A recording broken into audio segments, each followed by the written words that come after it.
Hey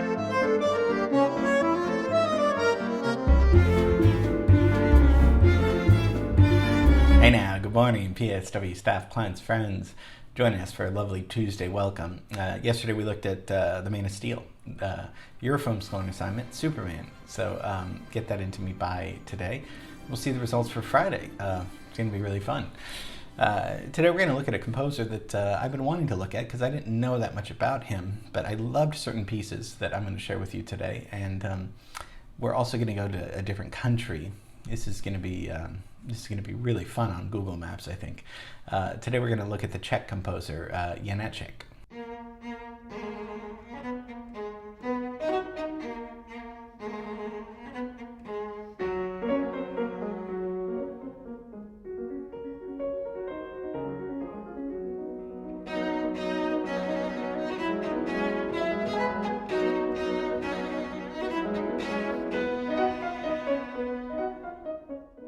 I thought it was Janáček, but it's Janáček. Czech composer, music theorist, teacher, publicist, and inspired by Moravian folk music, and created his own original music. And we're going to look at how he did that in a time when it was dominated by German romantic opera music, kind of mostly by Wagner. Wagner was kind of the leader of the 19th century, mid-19th century romantic period. Let's go over to the Czech Republic. Let's see where it is. Let's leave Hollywood. Don't like to do that, but we need to go and see where these people, there's other places than Hollywood. We're going to see where he's born. He's born 12 children, one of 12. Very poor. His dad taught him music. Let's bring up a timeline. He's born in 1854.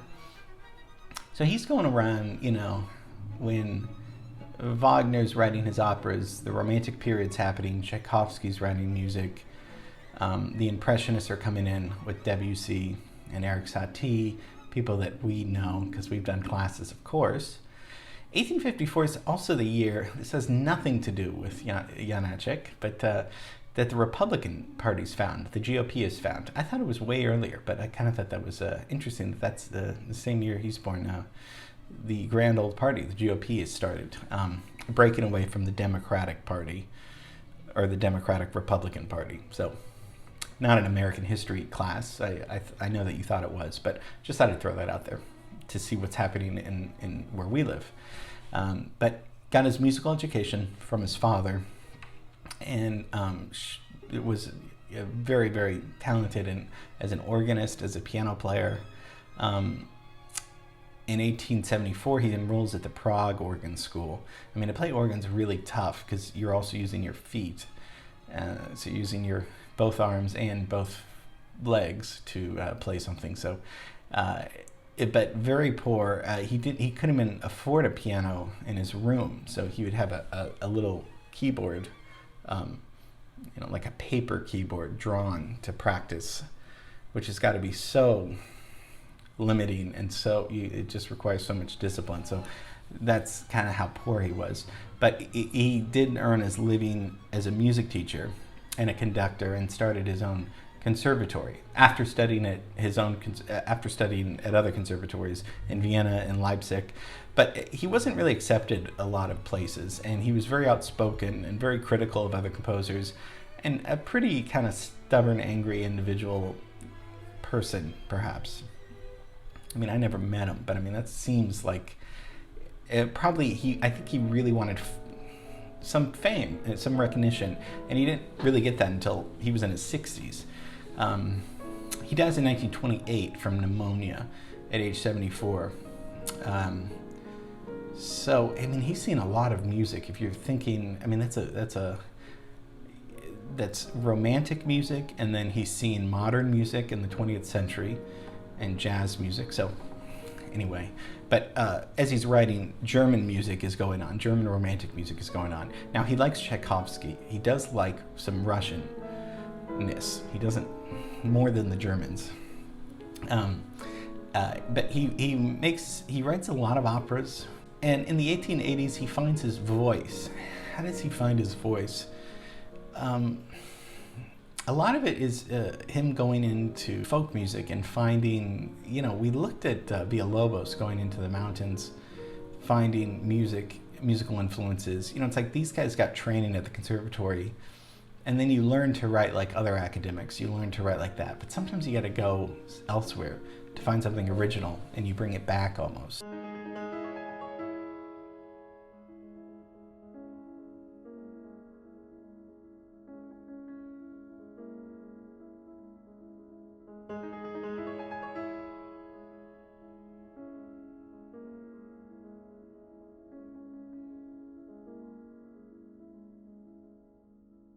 He's doing this, and he works on something called speech melodies. We looked at speech melodies with Steve Reich a long time ago.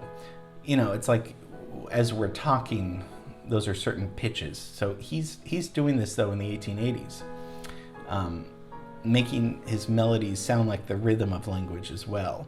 So also the rhythm of how we talk, but also the pitch of how we talk. He becomes friends with Dvorak, another Czech composer, romantic composer, great composer. I was going to do him today, but I thought we'd talk about Janáček first. In 1901, he writes one of his most famous pieces, On an Overgrown Path.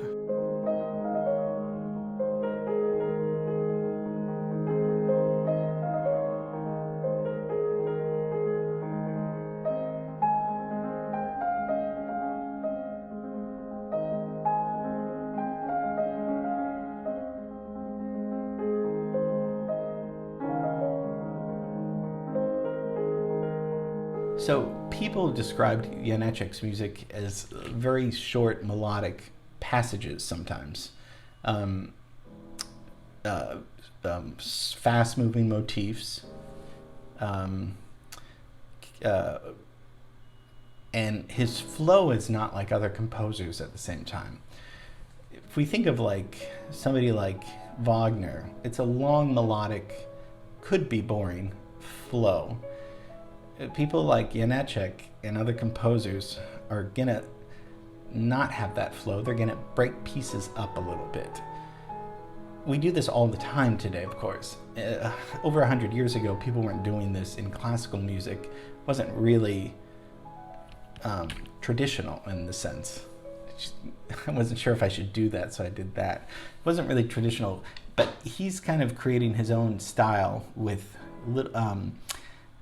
these kind of, and Poulenc did this too, and we talked about Poulenc, where they were short phrases, and people would maybe consider that undeveloped music. I don't, because I guess because my music is short phrases that aren't developed, and you almost hopefully turn that into your own style. What do I mean by that? Like, let's take a look at The Overgrown Path, A Blown Away Leaf. Let's just take a look and a listen.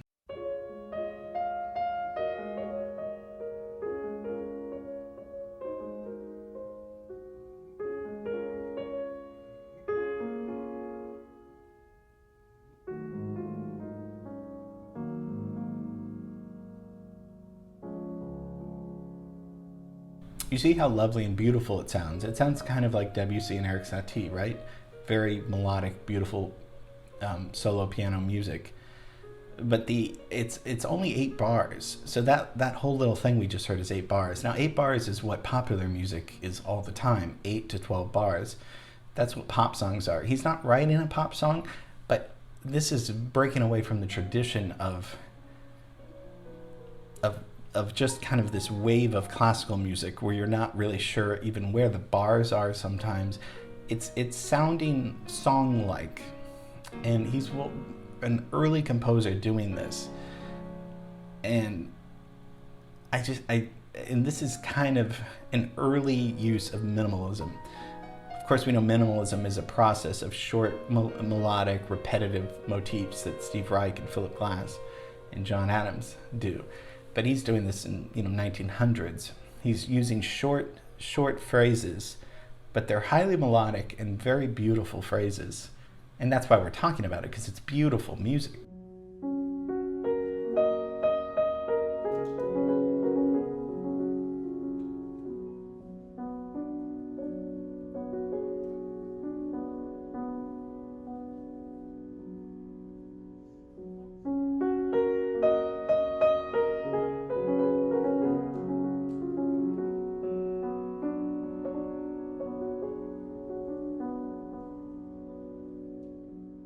So he really didn't get famous till his 60s. I mean, before he was just a conservatory director and at a school that he started, and it was, you know, I mean, he did get recognition through a lot of his operas, and but was an interesting individual. I mean, I first came to love his music from watching the great movie. I love The Unbearable Lightness of Being.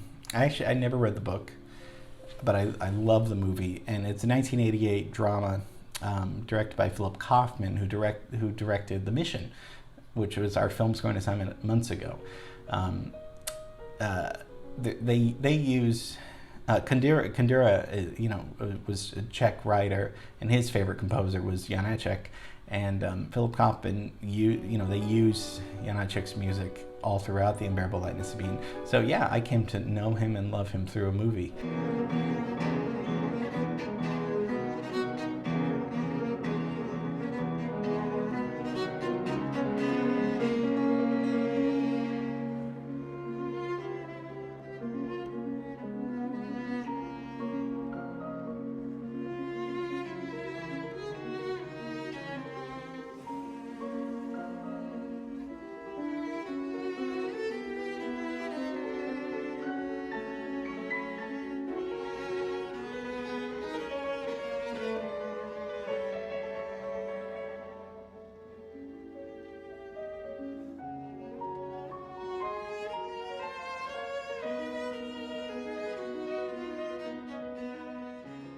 Just wanted to share a little bit of his beautiful music with you.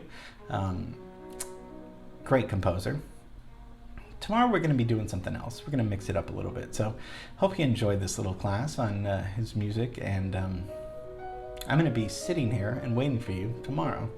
Okay, love you, miss you, and have a great rest of the day.